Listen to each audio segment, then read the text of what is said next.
Magandang araw mga amo at welcome sa Kali Topics. Marami sa ating mga kababayan ang nagtatanong kung ano ba talaga ang totoong motibo ni Pangulong Bongbong Marcos at pagkaraan ng midterm election ay pinag-resign niya o pinag-voluntary resign niya ang lahat ng miyembro ng kanyang gabinete. Ibig sabihin yung mga secretaries at mga undersecretaries kung hindi ako nagkakamali. So, patungkol sa tanong na yan, napakasimple lamang po. Ito ay ayon sa kanya, tugon sa resulta, ika nga, nung nakaraang midterm election na kung saan ay mangilan-ngilan lamang sa kandidato o sa alyansa ni Pangulong Bongbong Marcos ang nanalo. Lalong-lalo na po sa posisyon ng senador. So, pinalalabas niya na ito ay tugon sa ika nga protesta ng mga botante ng ating mga kababayan dahil sa mahina o halos sa walang tugon na serbisyo na dapat sana ay naibibigay ng maayos ng bawat ahensya ng gobyerno. So parang silent protest bang matatawag ito dahil kumbaga ipinakita ng mga botante ng ating mga kababayan ang kanilang pagkadismaya sa liderato at sa administrasyon ni Pangulong Bongbong Marcos na nagresulta sa ika nga mababang panalo na inabot nila nitong nakaraang eleksyon. So, ano ba ang kumbaga impact nito sa administrasyon? Well, unang-una, sa palagay ko, ay nais ipakita ng administrasyong Marcos na nakikinig sila sa taong bayan. So, siguro sa pamamagitan ng paghingi niya ng resignation, ng voluntary resignation ng kanyang gabinete ay mapapahupa niya ang pagkadismaya ng ating mga kababayan sa itinatakbo ng kanyang administrasyon. Pakatandaan po natin, nakakatatlong taon na ang Pangulong Bongbong Marcos sa kanyang termino. At kung matatandaan ninyo, sinabi ko noon na hindi ko pa masyadong pwedeng batikusin si Pangulong Bongbong Marcos, lalo na sa una at ikalawang taon niya. Dahil kumbaga ito yung mga tinatawag na adjustment periods ng isang kapapanalo lamang na Pangulo. Pero syempre pagdating ng ikatlong taon, medyo siguro naman pwede na natin tuligsain ang kanyang naging performance o kanyang performance nitong nakalipas na 3 taon. Alam ko marami na sa inyo ang nakapanood sa social media ng mga kritiko, ng mga komentarista na katulad ko na mas mas mataas ang antas ng pagkakaunawa sa politika kumpara sa akin. At lahat sila ay halos iisa ang sinasabi na sadya talagang walang political will na tinatawag si Pangulong Bongbong Marcos dahil biruin mo, ang isa sa mga pinakaunang solusyon niya para masabi niya sa atin at siguro sa kanyang sarili na siya ay isang mainam na Pangulo at tama ang ating pagkakapili sa kanya dahil sa kasaysayan yata ng ng ating bansa. Ngayon ko palang narinig ito na lahat ng miyembro ng gabinete ng Pangulo ay kanyang hiningan ng voluntary resignation letter. Pero, siyempre, alam naman natin, hindi naman pwedeng itatwa, itanggi na ito ay isa lamang palabas, hindi ba? Para ipresenta niya ang kanyang administrasyon na para sa tao. Nakikinig, at tumutugon sa pangangailangan ng ating mga kababayan. Pero meron tayong kontra dyan, siyempre. Sabi ko sa inyo, tutulig sa natin pag tama o mali. Kung sa tingin niya na nag-underperform ang kanyang mga sekretaryo, ang kanyang gabinete, hindi ba dapat ay sa unang 2 taon ay may mga cabinet secretaries na siya na dapat pinalitan, sinisante? Bakit nag-antay pa siya ng midterm election para malaman niya na hindi na kontento ang kanyang constituent sa performance ng kanyang administrasyon sa pamamagitan ng mga ahensya ng gobyerno na kanyang pinamumunuan. So parang ganito lang yan may-ari ka ng isang kumpanya. Ikaw ang may-ari, kapital mo lahat. Kumuha ka ng manager na mangangasiwa ng inyong kumpanya. Pero sa unang 6 na buwan hanggang 1 taon ay hindi umuusad ang progreso ng inyong kumpanya. Mababa ang kita, mababa ang output. Ang mga empleyado may reklamo dahil hindi nakukuha ng tama ang sweldo, wala sa oras ang sweldo, kulang ang benepisyo, hindi ba? Kapag ka ganon ang naririnig ng isang may-ari, ng isang CEO, ng isang presidente, ng isang kumpanya, ano ang ginagawa niya? Nire-revamp niya yung kanyang mga managerial position, magmula manager hanggang sa pinakamababa, yung foreman, yung mga nangangasiwa sa tao. So ang tanong dito, bakit inabot ng ganong katagal, 3 taon, bago niya naisip o bago niya naramdaman na inefficient ang kanyang mga kinuhang sekretaryo? Pangalawa, marami ang dismayado, lalong-lalo na yung mga mga diehard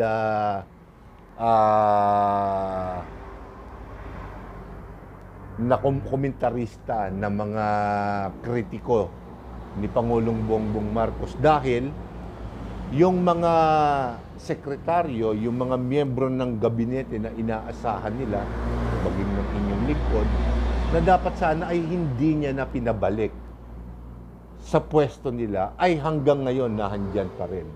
Ang mga tinanggal niya, yung mga, kumbaga, hindi sila sabing hindi naman importanteng ahensya ng gobyerno, pero para bang parang mga lesser known branch of government, mga hindi masyadong sikat, hindi masyadong pansinin mga ahensya ng gobyerno. Ang medyo mapapansin mo lang diyan yung sa DA ba yun? Department of Agrarian Reform ba? O sa DOT, Department of Transportation? Hindi Tanyo, pati yung ahensya na kinuha niya o sinisante niya sekretaryo, hindi ko na magets. Pero ang ibig ko sabihin, yung mga departamento na hindi naman masyadong rumirehistro na may katiwalian o medyo malaki ang nagiging impact sa maraming Pilipino, doon siya kumuha ng mga sisisantihin. Yung mga sekretaryo na humahawak ng mga importanteng ahensya ng gobyerno ay hindi niya pinalitan. Bakit? Siyempre, simple lang ang sagot diyan. Nagbabayad siya ng utang na loob sa mga tao na to dahil yung isa siguro sa pinakamasasabi nating dahilan ay yung mga tao na tumulong kay Pangulong Bongbong Marcos para madala o para mahuli si dating Pangulong Rodrigo Duterte at madala sa dahig sa Netherlands. Ikalawa, siyempre yung impeachment case na naisampa sa Senado at sa June 6 yata, parang ang pagkakaintindi ko, uumpisahan ng dinggin. So, nagpapasalamat siya dun sa mga tao na tumulong sa kanya. Kaya itong naging hakbang ni Pangulong Bongbong Marcos na to ay kumbaga parang ito nga nakakainis. Nakakainis dahil niluluko na naman tayo ng ating administrasyon. Sana makita ni Pangulong Bongbong Marcos yan. Hindi ako naniniwala na hindi alam ni Pangulong Bongbong Marcos na yung kanyang gabinete ay nag-underperform. Alam na alam niya yan. Kaya nga lang, kumbaga, siyempre, naramdaman niya na hindi na tanga, hindi na bopols ang mga Pilipino ngayon. At any time, at any given time, pwede natin silang patalsikin sa pwesto. Kaya hanggat maaga, sa inyo, nasa pananaw ng Pangulo, sa aking tingin, ay ginagawan niya na ng paraan. So sa pamamagitan ng, ito nga, yung pautot na resignation o voluntary resignation ng kanyang gabinete. Pero halos lahat ni-retain naman niya. Wala siyang yung mga mataas na pangalan o kilalang pangalan na hindi niya na pinabalik sa posisyon. Lahat pinabalik niya. Maliban dun sa mga ahensya ng gobyerno na hindi masyadong pansinin, dun siya kumuha. So, nakakainis lang kasi kitang-kita mo na na ginagawa na tayong tanga ng administrasyon. Pinaka-ayokong-ayoko sa lahat yung ganun. Ginagawa tayong bobo. Ginagawa tayong bobo ng mga tao na to. Di ba? At yan din nasasabihin ko sa kahit na anong administrasyon. Kay dating Pangulong Rodrigo Duterte o kung sino man ang papalit kay Pangulong Bongbong Marcos, ganyan at ganyan nasasabihin ko. Kapag nararamdaman ko, nakikita ko na ginagawa na tayong bobo at tanga ng mga tao na to. Kasi siyempre, ang unang senyales na gising na ang mga tao, yun nga, hindi na nila pinagbubuto yung mga tao na inirekomenda ng Pangulo.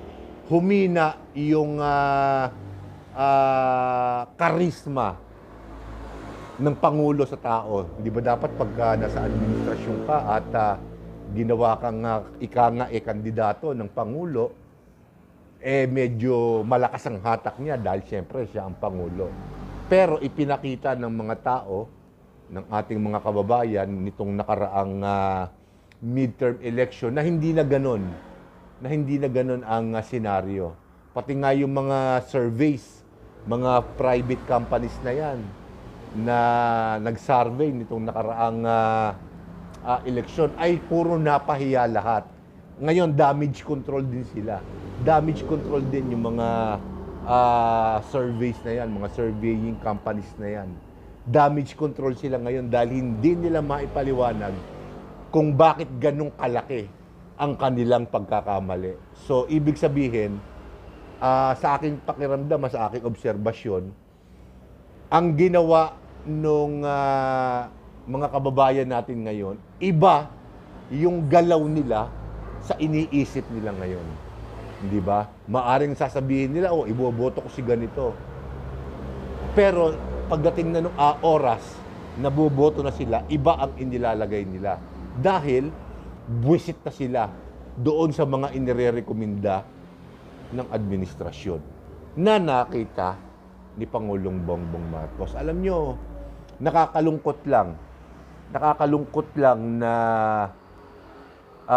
walang magawa. Alam ko, gusto rin naman ng Pangulong Bongbong Marcos na maiayos ang kanyang administrasyon. Pero sad to say, he is failing. He is failing and failing big. Dahil wala naman talaga siyang itong bagong pautot niya na mass resignation ng mga gabinete, pautot lang. Wala siyang inalis talaga. Lahat nakabalik doon sa kanilang mga posisyon dahil syempre may dumi na meron ng pinanghahawakan itong mga sekretaryo na to kay Pangulong Bongbong Marcos. Hindi ba? Alam naman natin na kilala ang mga Marcoses sa buong mundo, lalo na sa history ng kasaksayayan ng mundo, na ang kanyang ama ay dating diktador, dating nangamkam, nangurakot, sa kaba ng yaman ng Pilipinas. Na ngayon ay syempre, dahil siya ang Pangulo, alam naman natin ang galawan, nililinis niya ngayon yung mga problema na yun. Bagamat wala tayong ebidensya, alam naman natin na kahit sino naman ang malagay sa ganung posisyon, gagawin at gagawin niyo. So, ano ang inaasahan natin dito sa huling 3 taon ng panunungkulan ni Pangulong Bongbong Marcos? Sa tingin ko, pag hindi nakinig, yung talagang nakinig ng seryoso si Pangulong Bongbong Marcos sa taong bayan, kahit sino ang makalaban ng administrasyon sa national election sa 2028, hindi sila mananalo.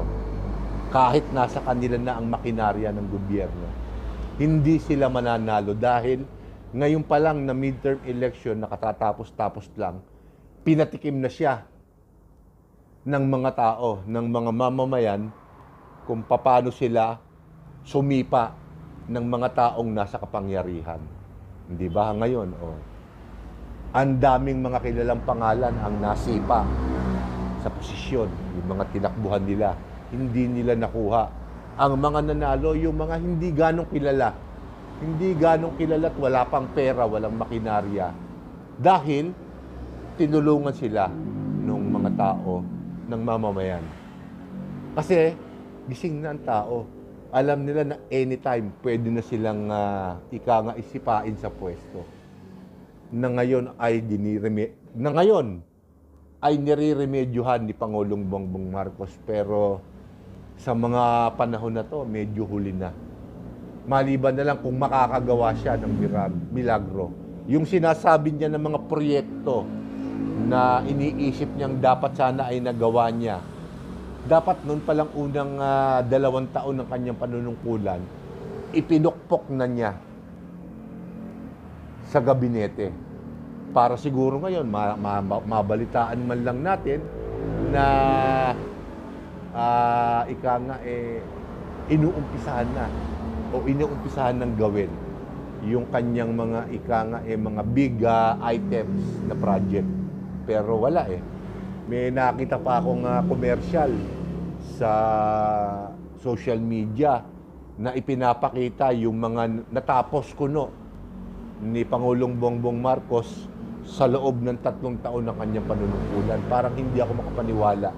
Parang hindi ka panipaniwala kasi ang pinanghawakan ng tao sa kanya yung bigas. Yung bigas na gagawin niyang 20 pesos per kilo. Hanggang ngayon hindi pa natutupad. At sa tingin ko hindi na rin matutupad kahit anong gawin niyang iyak. Parang katulad lang din nung kay dating Pangulong Rodrigo Duterte na nangako noon na 3 to 6 months mawawala ang droga, pero natapos ang termino, humingi na lamang siya ng dispensa sa tao dahil hindi niya sukat akalain na ganong kalaki, ganong kalawak, ganong ka-impluwensya ang mga taong nasa likod ng negosyo na to na droga. So hindi niya kaya. Ito pa kayang bigas? Maremedyohan niya? Hindi. Hindi mangyayari yun. Sa tingin ko, mapababa man yung mga bigas siguro pinakamababa na yung hanggang 40. Milagro pa yon. Milagro pa yon pag nangyari. Baka ang lundo nito, mga 1 taon bago matapos ang kanyang termino, baka 65 na ang 1 kilo. Dahil hindi talaga siya kumikilos. Hindi siya kumikilos. Siguro kailangan sabihin na natin to para talagang kumilos siya. Hindi siya kumikilos, wala. Wala siyang ginagawa. Naglilinis siya ng kanyang gabinete, ng kanyang mga taong ipinwesto sa iba't ibang ahensya ng gobyerno, pero hindi niya kayang gawin. Hindi niya kayang gawin. Wala siyang political will. Yan ang iisang sinasabi ng bawat komentarista ng kritiko ni Pangulong Bongbong Marcos. At nakikita ko wala siyang political will. Kapos. Halos zero. Hindi niya kayang diktahan yung itong sekretaryo niya na ganito ang gawin mo. Hindi. Kabaliktaran na nangyayari. Siya ang dinidiktahan. Inuurat lamang siya, pero ang totoo, dinidiktahan lang siya.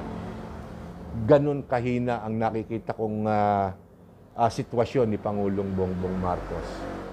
Maliban na lang kung halimbawa na itong mga susunod na araw, susunod na buwan, meron siyang isa, dalawa, tatlong mga gabinete, miyembro ng gabinete, na kilalang-kilala ng mga tao, na wala naman talagang ginagawa, na sisisantihin niya. At makapagpipresenta siya sa atin ng mga proyekto na alam nating makakatulong sa atin. Sana magawa niya sa loob ng 3 taon. Pero, nagdududa ako na magagawa pa niya yun. Dahil siyempre, sa oras na pumalag siya sa kanyang mga itinalagang mga miyembro ng kanyang gabinete, isa-isa yan, iiwan sila. O iiwan siya. At mag-over the bakod na doon sa tao, o doon sa organisasyon, o doon sa grupo na sa tingin niya ay mapapurulong o mapapahaba ang kapit niya sa kapangyarihan. Ilalaglag at ilalaglag siya. So sana magising si Pangulong Bongbong Marcos. Ngayon pa lang, trabahuhin niya na yung sinasabi niya na it's a wake-up call sa ating mga nanunungkulan sa gobyerno. Galit ang tao. Sana isa puso niya yun, ilagay niya sa tuktok niya yon. Dahil talagang sa ngayon, walang nakikitang resulta ang mga Pilipino. So, dito ko muna tatapusin ng video na to. At sa susunod ko pa pong mga video ay ibang paksa naman po ang ating tatalakayin. So, maraming salamat po mga amo at magandang araw po sa inyo lahat.